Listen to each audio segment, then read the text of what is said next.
Welcome to Headroom, where we discuss all things essential to mental health and well-being. I'm your host, Jim Owens, a licensed professional counselor at Lansing Community College. I'd like to emphasize that while this podcast does not contain medical advice, it does introduce you to some phenomenal people who have incredible ideas for you and your life. Having said that, let's get into the Headroom and begin today's conversation with Andy George. Welcome. Hey, Jim. Thanks for having me. Yeah, man. Glad to have you here.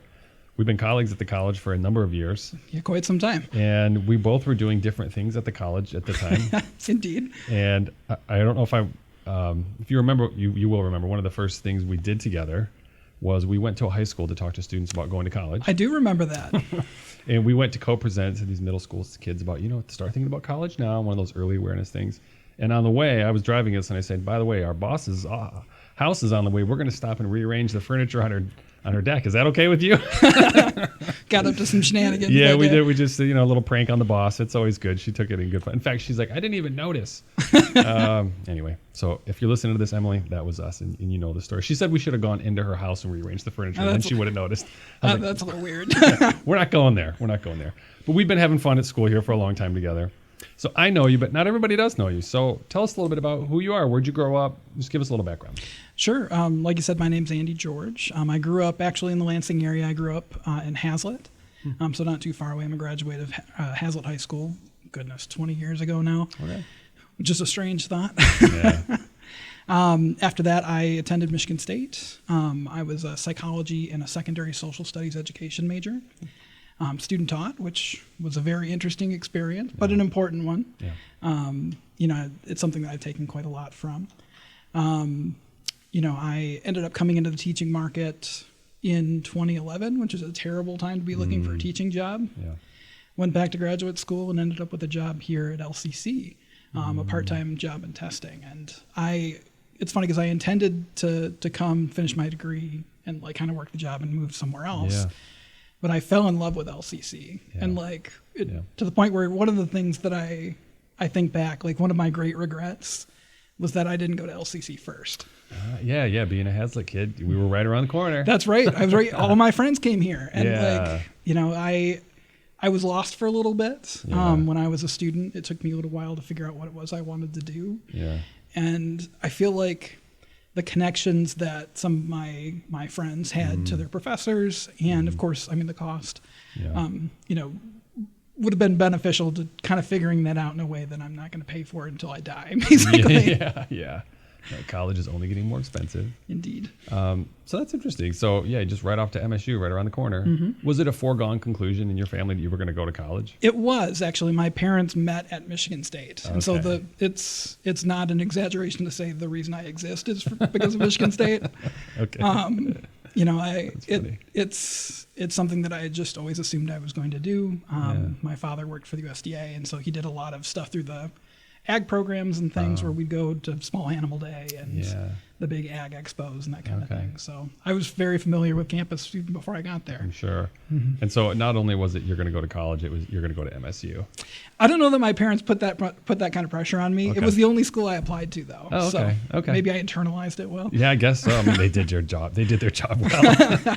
It's funny how people will call themselves you're a Spartan for the rest of your life, even though you went to school there. Well, I don't know how many years you went to school there for, but too many. Yeah. Okay. Yeah. Uh-huh. So what did you study in college? You said what, psychology and social science? Yeah. Yeah. And then teaching. Yeah. Yeah. My intention was to actually become a counselor, a marriage counselor. Oh, okay. And I ended up kind of seeing what that looked like and decided it wasn't really for me. And so I was really kind of scattered. I wasn't sure what the heck I was doing with myself. And I ended up taking a job over the summer at a Girl Scout camp of all places. I taught outdoor programming at a Girl Scout camp in Howell, and it made me fall in love with teaching. It's certainly much simpler, teaching archery than teaching social studies or civics or econ. But just being able to connect with students in that way is something that I started doing, and I loved, and I still love doing. Oh yeah, I can see what you do now. We'll get into that in a second. It sounds so much like the mentoring that you would have done and the teaching, that kind of blend between the two. Maybe you don't quite have such the mentoring capability or possibility as a school teacher. I don't know, So you went all the way through an education program, did student teaching. I did. Did you work as a teacher? I did not. Okay. Unfortunately, Yeah. I ended up taking a job in the post office because Okay. that was what was available That was to me at the available. Yeah, time. no, I know the market was saturated for quite a while there. But it is something that's always been in the back of my mind. Yeah. And it's teaching. I get to teach in my own way here. Yeah. It tends to be more one-on-one or small Right. groups than I think it would have been in a classroom. Yeah. And I find that suits me better anyway. So Yeah, it sounds like, being a marriage, if you originally were thinking of being a marriage therapist, it's like you want to kind of work with one or two people at a time. And that's kind of what you do now at the school in a sense. It is still in education, which psychology and counseling is very rooted in education. So maybe could you tell the school or listeners what you do at the school a little bit? Yeah, absolutely. So the actual title is Access Consultant, which is a nice jingly way or like jargony way to say that I work with students with disabilities. My job is to talk with them about the sort of barriers they experience as a result of their disabilities, and then find accommodations, find ways to help them break down those barriers so that our students with disabilities have equal access to the classroom environment. And that can be anything from trying to figure out how to help students take notes to providing alternative materials like Braille or Braille music. Really, it's one of the nice things about what I do is that it's always a little different. Every students come in with different ideas, with different experiences, with disabilities that even if it's the same diagnosis, are radically different in how it impacts people. And so a lot of the fun is being able to kind of figure that out with students, problem solve, and get those solutions in there. Yeah, absolutely. Well, I definitely want to hear more about that. You're making me think too of the idea around helping people get accommodations when they have a disability. I actually took a course in this 30 years ago. When I was an architecture student, we had to take a class on barrier-free design. And of course, it did lend itself primarily to physical disabilities, but there was no mention in a 16-week class of psychological disabilities at all. Well, not even neurological, which we now talk about neurodiversity and neurological, but go ahead. Yeah, and really, I think that's where a lot of that universal design kind of philosophy started, is with the built environment. But it can be applied to materials, to websites, to classrooms, to course structures, all sorts of stuff. There's a lot of opportunities there for ensuring access to for folks. Yeah, absolutely. So that's much more. I think we talk more holistically now about access and disability and accommodation now than we ever have before, at least from what I can recall from being a student of it a little bit 30 years ago, and obviously having worked in it for 25 years, and yourself basically you've been in education for 20 years, either as a higher ed as a student or not. So going all the way back to when you were in college, you were saying you were kind of lost for a little while. Yeah. Was that something that you were aware your friends were experiencing too? Did you guys talk about that with each other? I had a couple of friends who weren't really sure what they were doing, what was right for them. But I had also had many who did, whether they were at Michigan State or at LCC. Actually, I had a good friend who was very, very, very, she knew exactly what she wanted to do. Yeah. She went and became a nurse. She went through the nursing program here at LCC, and she's been working as a nurse for some time. And I feel like, the conversations that I had with her, because she just knew. And I'm like, how do you just know? Yeah. I think it's in the nature of folks at that time in their Lives to sometimes struggle with what it is you want to do, because it's a big question. What do you want to do for the rest of your life? And hurry up and decide, because you're at a really expensive college, a great college, really expensive. And also there's this value proposition of time is money. I need to decide sooner than later, because I don't want to get quote unquote behind. I don't want to spend too long in college because it costs too much, but I want to hurry up and I want to figure out what it's going to make me happy in life and start pursuing that now. Yeah. And I feel like a lot of times that time is money bit can really push people into a place where they're not necessarily making a good decision. Yeah. That's a conversation I have with my students a lot is, what's most important is that you do what you need to do to get to the point where you're successful. Yeah. It doesn't really matter how much time that takes, because it's different for everybody. Right.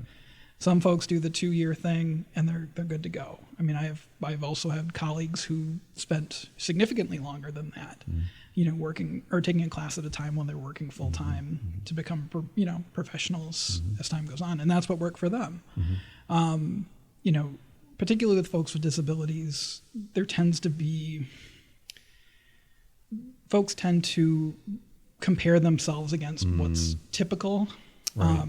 Which doesn't really reflect the fact that, students might have barriers that might need, it might be easier to take a little bit longer, to take another semester, to take another year to get through those things and ensure that you've got the time and the resources you need to be successful. Yeah. Boy, this is a dangerous thing, isn't it? That when we start comparing ourselves to other people. Indeed. Especially when we do it just visually, because we don't, by looking at someone, we cannot tell always what disadvantages they might be carrying around and or what advantages they might be carrying around that propelled them into the success. Who knows, like your friend who knew she wanted to be a nurse, she immediately went and did it, and she's been happy ever since. Maybe she had a career counseling class in school, or her parents took her on job, what's it called, internship things, and she got to experience. Who knows the advantages that she had that helped her figure that out that you and I might not have had. Yeah, right. Exactly. And I mean, in her case, she'd actually got a job early on in college as a caregiver at an old folks home. Yeah. And I think that's what that solidified things for her. She's like, okay, this is what I'm doing. Yeah.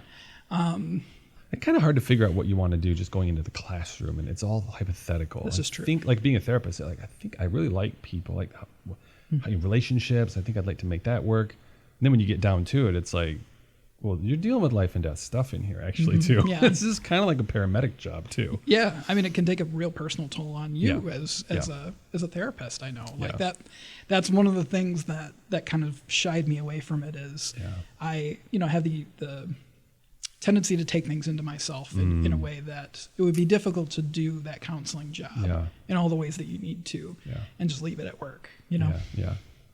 I mean, personally, I'll say that is something that we get educated on a little bit in school. We certainly get educated about. For those of you thinking of going into the field, we need you. We need more therapists. Please. There's just nothing but waiting lines out there. But you do get educated into some resiliency. You learn psychologically and mindset how to separate things a little bit. But the thing that drew you into the helping profession, or the thing that drew me into it, is also the thing that makes me cry over my client's pain.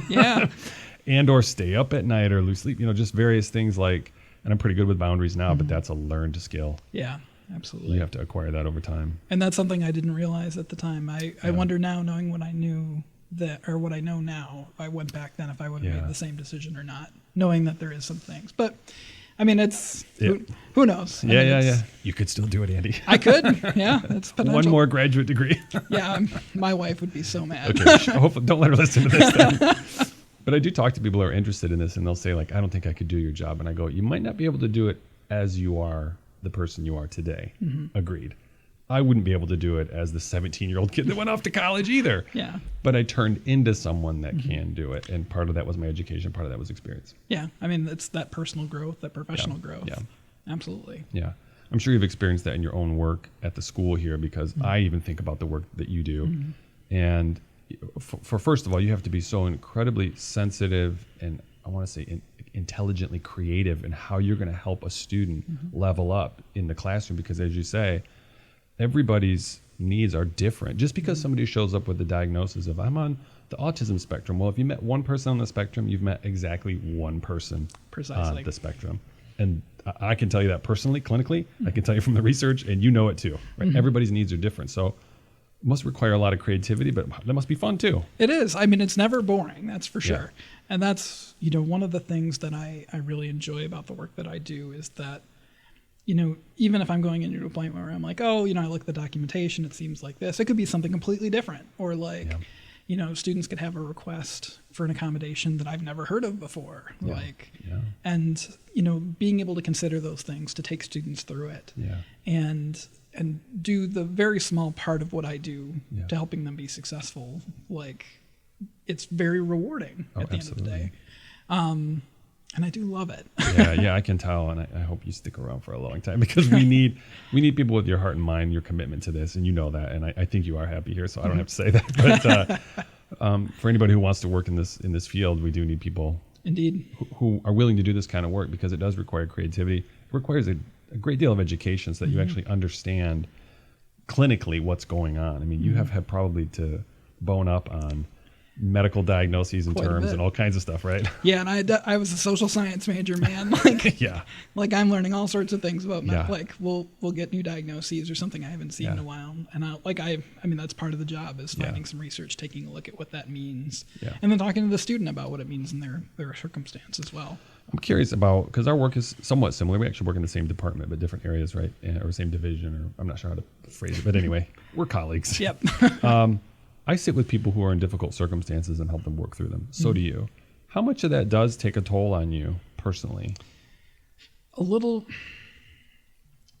I think it doesn't quite do as much, doesn't take as much a toll as it used to. Okay. Because I think, to your point earlier, the skills you develop as a professional and that you just develop as a person who's growing and maturing, that's really been helpful for me. And I can think back to the way things were when I started doing this work and how I'm way different in terms of how I handled difficult situations and other things. But I mean, there are those situations that I mean, for lack of a better term, bum me out. Like where it's like a student has a reversal and you know, you see them working so hard. You're doing what you can to clear those barriers. But I mean, it might be something that's completely unrelated to school that throws them off track. I mean, it could be life circumstances and things. And it's hard not to take that in on yourself a little bit because it's like cheering for your favorite sports team. Like, right. You know, I'm cheering these students on. That's part of what I do. And then when there are reversals, it's always hard to take that. That's a setback. Yeah.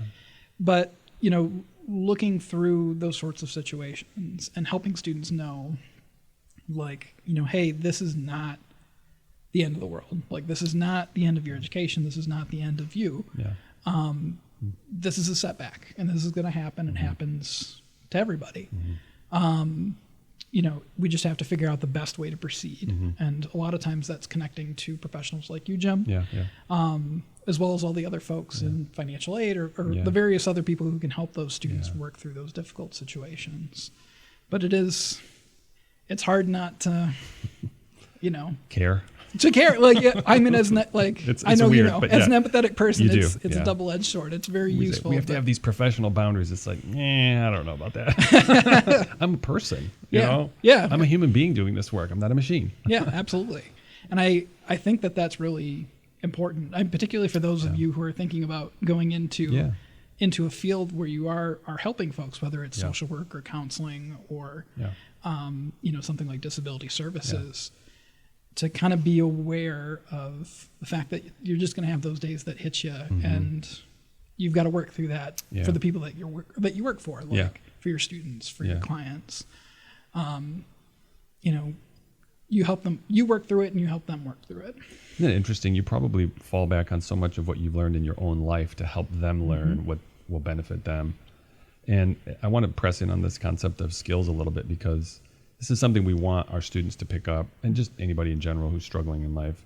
You and I have the benefit of being, shall we say, middle-aged now, and we've learned things. And so the same kinds of slings and arrows that get thrown at us at this point in our life, even though they might be the exact same things that came to us in our 20s, they don't hit as hard. And we have so many other ways of managing and dealing with it now that I want to instill that hope in the people I help. Like, you're going to struggle to deal with this right now, but it won't always be that way, because you're going to grow. Yeah. You're going to acquire more skills. And I think there's this old phrase, like, if all you have in your toolbox is a hammer, everything's a nail, right?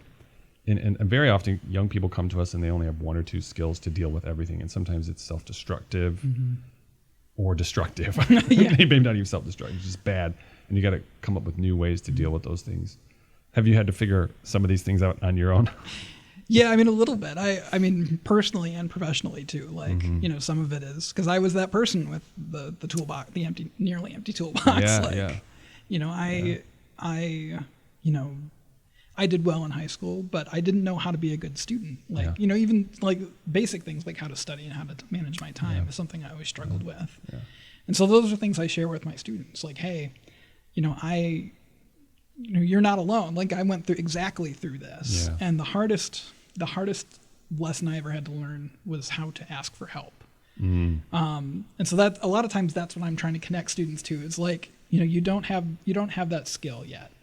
and that's okay. Yeah. You'll get there. But the good thing is that there are lots of people here who want to help you get that skill, help you develop that, help you grow. Yeah. So that the next time you have a reversal or a misfortune, that you're better able to handle it. You're able to handle it in a different way that leads to a better outcome. Yeah, by the time they get to us, they've already done that thing of, I'm going to ask for help, usually. Yes. Sometimes they get sort of, quote unquote, strong-armed over to our office. Like, I think you're going to want to talk to somebody in student access. I think you're going to want to talk to a counselor. I mean, obviously no one's forced to see us.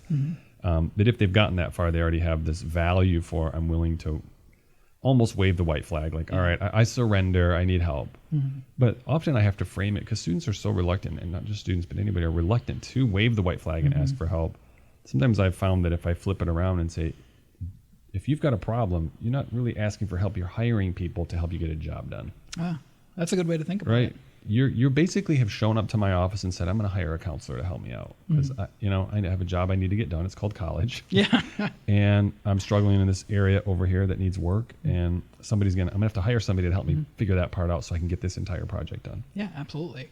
And I think accommodations would be a very similar sort of situation. Yeah. I'm hiring these disability people to help me figure out what accommodations are going to help, and then to help enforce that, to make sure that, that I have an advocate for my needs. Yeah.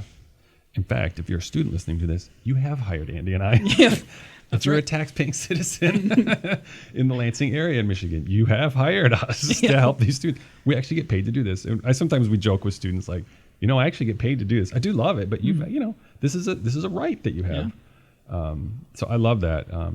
So coming back to that skill piece, sometimes we can impart to them certain skills, but most importantly is just telling them there are skills that you can acquire that actually are going to make life easier, better. Because I know for myself and probably for yourself, there were challenges I knew were going to come in my life at some point.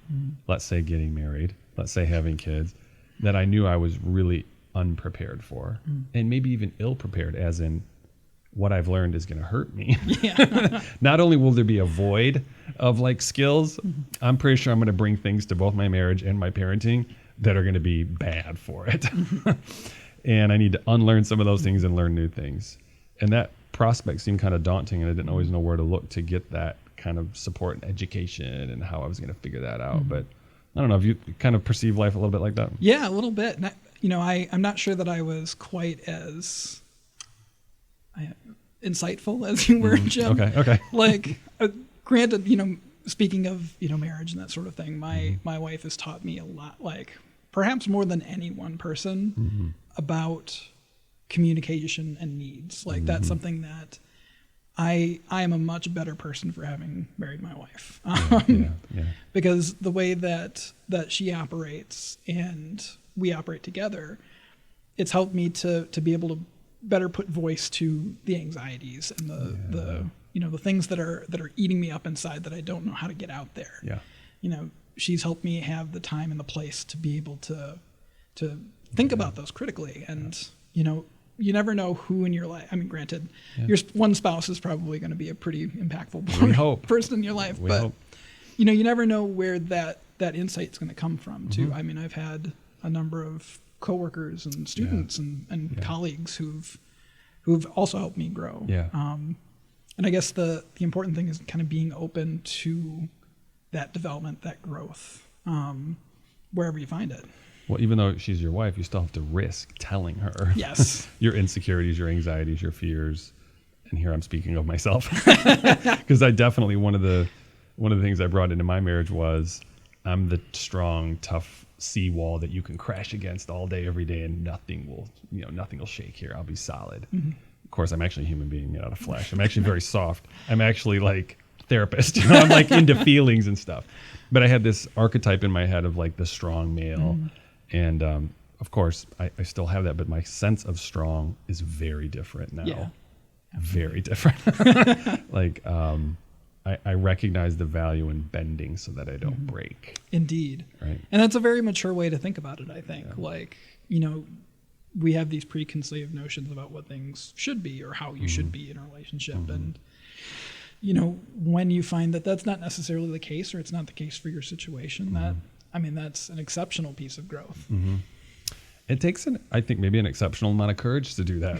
Indeed. Even if we grow up in the best households with parents who are constantly checking in on our feelings and stuff like that, it's still a risk to maybe our sense of self or identity, or the part of us that wants to be able to stand up on our own, or whatever. All these, we could get into the deep psychology of it all. Yeah. There's something about we don't necessarily want to be seen as weak, and that has been horrible for our species. Yeah. That's just no other way to put it from my point of view. It's just not been good for us. Well, and professionally speaking, on the disability side of things, I mean, it's something that's really tough. Yeah. Because people, when they come and they seek help, even if they're here, even if they're there, even if they are waving the white flag, as you said, it's not easy to say, hey, I've got a problem with this, or like I have difficulty reading or processing, or everything from like, the lights are too bright and I have sensory sensitivity, like all these things, we're kind of conditioned not to bring up, which is hard because, we're holding people to a different standard, I think. Students without disabilities, are out there existing in classrooms and doing things without barriers, and students with disabilities have those barriers, and that's what accommodations are for. Yeah. But I mean, to your point, we have a kind of cultural preconception of like, well, if something's wrong, then you gotta shove that right down. Yeah, exactly.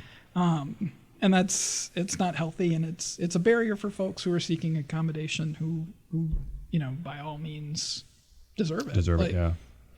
I think even of the help I need to do the work that I do on a daily basis, as one of the mental health counselors on campus, there's definitely a temptation to always appear like I'm mentally sound and strong and resilient, and bring me all your, I don't know the phrase, you're wounded and you're weary, whatever that quote is, right? But it takes a certain amount of courage for me to show up to my colleagues, and if they'll say, boy, I know you really had a couple crisis students today, which happened about a week ago. How are you doing? I could just say, I got it in hand. I'm experienced, I'm professional, I know what I'm doing. But instead I walked into the office and they said, oh, Jim's here. And I goes, no, my new name is Vicariously Traumatized Jim. I'm hurting right now. And they were like, okay, let's talk about that. And to be able to walk in to sit down with my peers and go, I'm beat up and bruised right now. I'm a pretty tough guy, actually. I've been doing this work for a long time. I really love the hard work of it. For some reason, I thrive in that.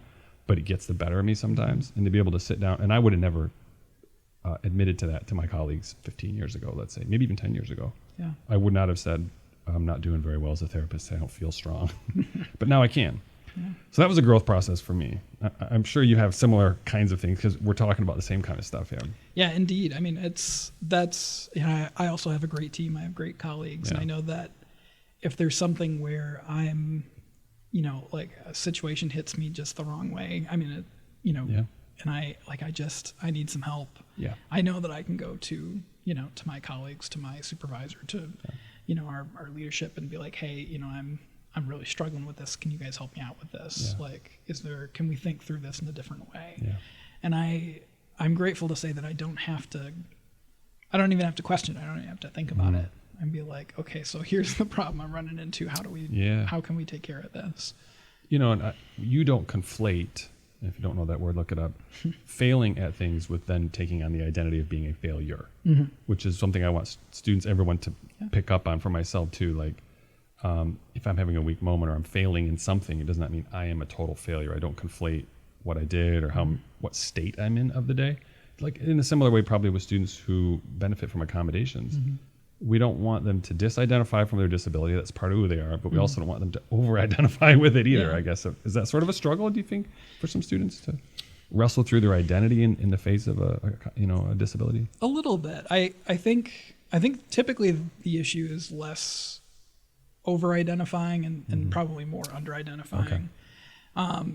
And some of that might be just presence of self, sense of self. Yeah. Where we have students who walk in who don't necessarily know what their disability is. They might have had accommodations through high school, that's true, and they just don't know. And so that's often more what we see, is that folks don't understand how their disability impacts them. But it's always it's always hard. Especially what we see a lot is students who come in and see us after they've had a reversal of some sort, like, hey, I took my first test and it didn't go very well. And so they're coming to us with a lot of shame. Yeah. And that, like, well, I'm a failure. Like, like, no, like that's not necessarily the case. Like, you're not a failure. You are a person who was in taking a test or in a situation where, you know, you didn't have, you know, you were fighting uphill. Basically, the playing field was not level for you. And so let's take a look and see what your learning is, what your work is when that playing field is leveled. I love that. We'll have to end it there, but this idea, like, just because we fail, which is almost a dirty word in America, just because you fail doesn't mean you're a failure. We say it all the time. It's 100% true. In fact, we all fail all the time at all kinds of things. And it's, even if we don't get back up, we haven't failed. We can let somebody else come along and pick us up. So I want to thank you for coming on the show. We're out of time, but let me just wrap this up with thanking you, thanking our producers, everyone at LCC Connect, Dedalian and Jeremy, our producers. If you guys who are listening or seeing this want more information, you can listen to amazing podcasts at lcc.edu/connect. I think we have more than 20 different podcasts going here. And lastly, I want to let everyone know who's listening, if they're experiencing any health challenges, do what Andy and I said, reach out for help. If you're a student at LCC, you get free mental health counseling available here. If you're just a member in the community, you can always call or text 988 anytime. And if it's a life-threatening emergency, you can call 911, but you can get crisis help at 988. So please do that. Please reach out for help if you need it. Okay. Thanks again for coming on. Yeah. Thanks, Jim, for having me. Take care.